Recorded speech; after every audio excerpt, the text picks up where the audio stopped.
So it's finally happened. Kimetsu no Yaiba has fallen to the very thing that many things before it have fallen to, and that is popularity.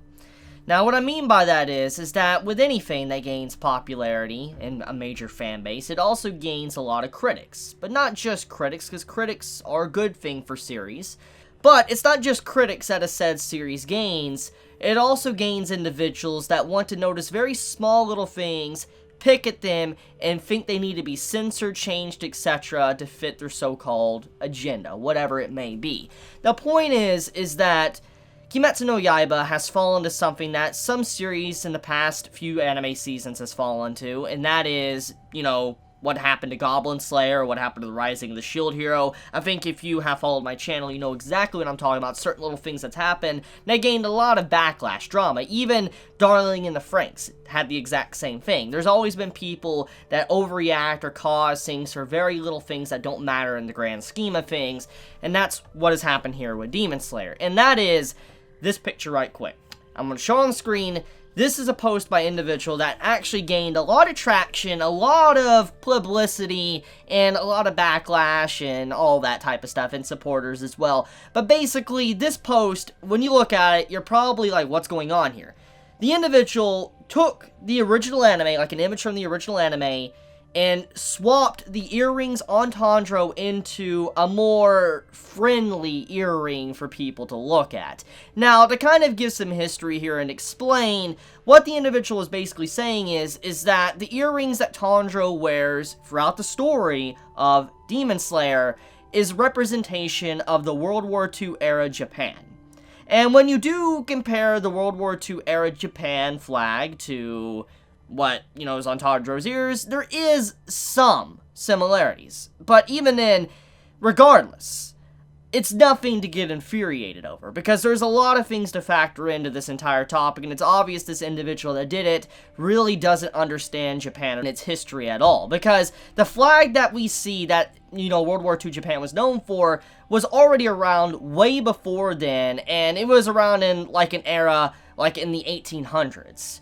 But it's not just that either. If you really take a good glance at the picture and you look at it, I want to zoom in for you can see it. It looks very identical to the Self-Defense Force flag that Japan has to this very day. And I'll show you that. Here is the Self-Defense Force flag that Japan currently has, at least from what my knowledge is, and it literally looks the exact same as Tanjiro's earrings. When you look at Tanjiro's earrings, you can see, the distinct, little, mountains or whatever on the edges and stuff, which looks exactly like, the Self-Defense Force in Japan.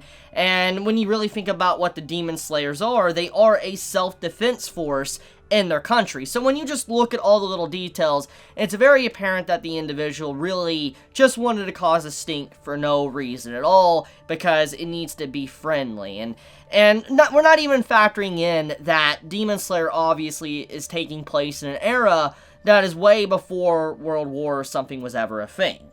And so, because of that, obviously, something very similar in design would be present in maybe some of the characters because of the era the story is taking place. The writer probably wanted to be historically accurate, or maybe it was just a design for the character that he wanted. Regardless, the point is that it is incredibly dumb and stupid to start a fit over, and it's such a way to really try to censor things. And it's kind of like saying we should completely negate everything from the past. Let's forget what has happened. Even if, hypothetically, okay? I'm not saying, but hypothetically, even if it was identical copy to the World War II flag, it doesn't change the fact, though, if you cover up history and censor it, humanity is expected to repeat the same mistakes. That's just how it is. That's why we have history books. That's why we have written records of things that have happened. And if you want to censor history itself, it leads to problems. So that's my personal opinion on that, but yeah. Okay, just something I quickly wanted to talk about because it kind of agitated me. I've been fuming about it for the past few days, and I needed to get my thoughts clear on it. But okay, I love you guys. If you have any more to add, or if I'm wrong somewhere, correct me in the comments below. I'm willing to listen, but I love you guys. You have a wonderful day or not, wherever you live. If you enjoy my content, please subscribe. If you like this video, please leave a like. And with that, Chibi out.